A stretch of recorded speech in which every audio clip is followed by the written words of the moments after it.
जय श्री राधे राधे राधे। प्रिय बंधुओं, प्रिय साथियों, आज हमारे साथियों ने प्रश्न पूछा है और वह प्रश्न है कि बताइए जी, रावण की कितनी बहनें थीं। ऐसा सुना जाता है कि रावण की 3 बहन थीं और उनके क्या क्या नाम थे और उन 3 बहनों का किस किस से विवाह हुआ था।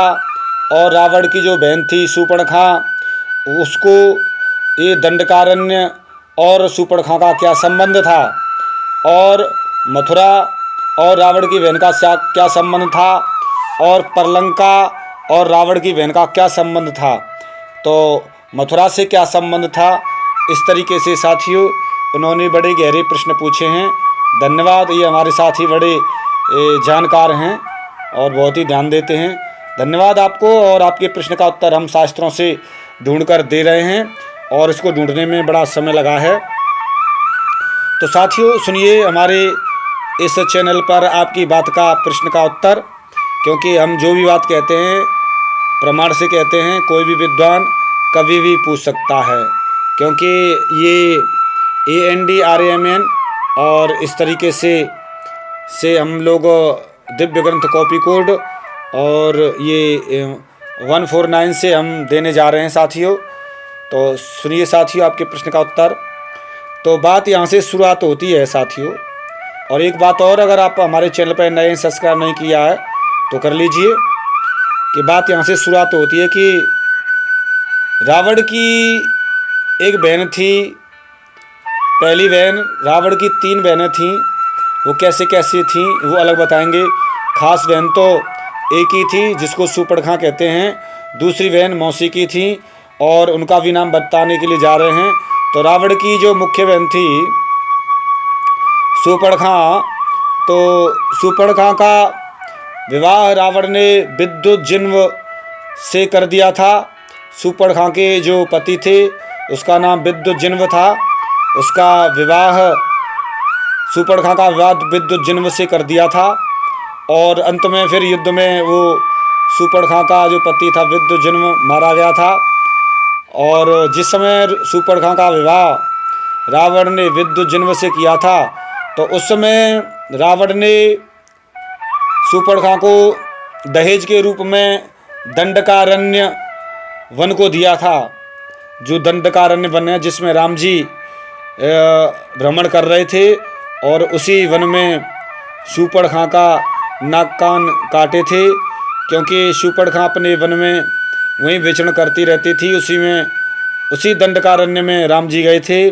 और वह दंडकारण्य वन रावण ने विवाह के समय शूर्पणखा को विद्युज्जिन्व को दहेज के रूप में दिया था। और उसी वन में राम जी गए थे और शूर्पणखा के नाक कान काटे गए थे। तो पहला संबंध तो शूर्पणखा का दंडकारण्य से समझा दिया, क्योंकि दंडकारण्य रावण ने दहेज के रूप में दिया था शूर्पणखा को विवाह के समय। और तो साथियों शूर्पणखा का ही वन था और वही अधिकार क्षेत्र में था, इसीलिए शूर्पणखा का वन ही माना जाएगा। और क्योंकि दहेज में रावण ने दिया था, तो संबंध एक तो जानकारी हो गई कि दंडकारण्य वन रावण ने दहेज में दिया था विवाह के समय शूर्पणखा को और उसके पति को। तो साथियों पहला प्रश्न का उत्तर पूरा हुआ। अब चलते हैं दूसरा। रावण की एक बहन हो गई, अब दूसरी बहन। साथियों सुनिए, थोड़े ही दिनों बाद उसका पति मर गया था शूर्पणखा का। और दूसरा प्रसंग यह है कि तब रावण ने अपनी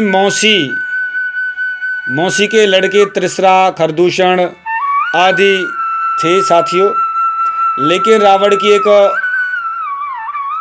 मौसी की पुत्री थी जिसका नाम कुंभीनसी था। कुंभीनसी नाम की बहन का विवाह उस समय रावण ने मधु नामक दैत्य से कर दिया था, जो उस समय मथुरा रावण के अधिकार क्षेत्र में था। रावण ने मधुवन मथुरा को दहेज में दिया था कुंभीनसी को विवाह के समय, और मधु दैत्य को। तो ये मथुरा जो था, मधु दैत्य ने को दहेज में मिला था, इस कारण से इसी का राजा हुआ मधु दैत्य। मधु के कारण ही मधुवन से ये मथुरा पड़ा।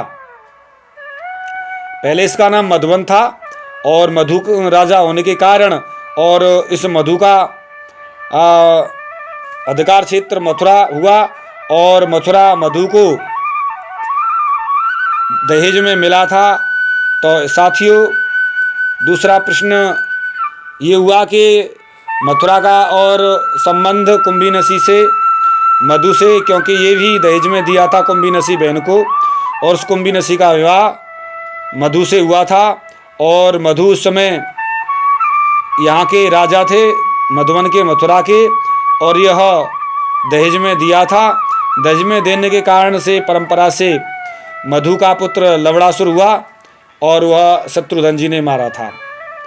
तो दहेज में देने के कारण से उसी के नाम पर यह पूरा क्षेत्र था, मधु के नाम पर ही।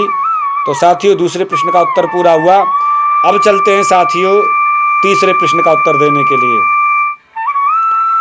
रावण ने अपनी मौसी की बहन पुत्री, रावण की बहन त्रौंची का विवाह खंगजीव नाम के राक्षस से कर दिया था। एक मौसी की पुत्री थी त्रौंची का विवाह, रावण ने अपनी बहन त्रौंची का विवाह खंगजीव नामक राक्षस से कर दिया था और दहेज में रावण ने प्रसन्न होकर परलंकापुरी दे दी थी और वो परलंकापुरी बड़ी प्रसिद्ध थी। तो साथियों, रावण की इस तरीके से 3 बहनें थीं और मुख्य तो उसकी थी ही सुपर्णखा और 2 मौसी की, कुंभीनसी और त्रौंची। कुंभीनसी का विवाह मधु नामक दैत्य से हुआ था और मथुरा जो थी, मथुरा क्षेत्र को रावण ने दहेज में दिया था और इसी मथुरा की राजा मधु हुए। तीसरी बहन जो थी त्रौंची, जिसका विवाह खंगजीव से हुआ और परलंका दहेज में दी थी। तो साथियों, परलंका का संबंध त्रौंची से बताया, मथुरा का संबंध बताया, दंडकारण्य का संबंध बताया, कैसे थी क्या थी। तो साथियों, मुझे ऐसा लगता है आपके प्रश्न का उत्तर पूरा हुआ। फिर भी कोई चीज़ समझ नहीं आती है तो साथियों आपके प्रश्न का उत्तर ज़रूर दूंगा। और साथियों कमेंट कीजिए और ज़रूर अगर आपने हमारा चैनल सब्सक्राइब कर लिया तो अच्छी बात है। मिलता हूँ साथियों किसी एक विशेष गहरे रहस्य के साथ में। तब तक के लिए साथियों मैं आपसे अनुमति चाहता हूँ। जय श्री राधे राधे राधे, जय श्री राधे राधे राधे, जय श्री राधे राधे राधे।